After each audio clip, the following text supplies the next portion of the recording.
প্রথম দাবি হচ্ছে আমাদের সাময়িক বরখাস্তকৃত উপপরিচালক নজরুল ইসলাম সাহেবকে চূড়ান্তভাবে বরখাস্ত করতে হবে।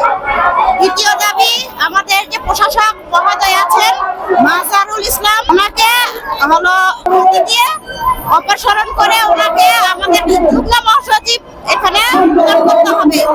আমাদের বকেয়া বেতন দিতে হবে। আর এখানে অনেক বৈষম্য চলে, অনেকে ওই মাহজুরুল স্যার আমাদেরকে অনেকেই শোকজ করতেছেন, বরখাস্ত করতেছেন। এগুলোর প্রতিবাদে আমরা এখানে আসছি। দ্রব্য মূল্য বলতে আমরা তো 8 মাসের বেতন পাচ্ছি না।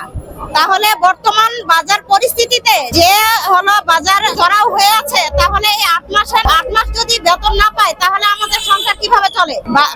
বাসা ভাড়া কিভাবে দিব আমরা? আমাদের সন্তানাদি আছে, স্কুলের বেতন দিতে হয়, পড়াশোনা তো ওরা তো আর আমাদেরকে ফ্রি ভাবে কোনো কিছু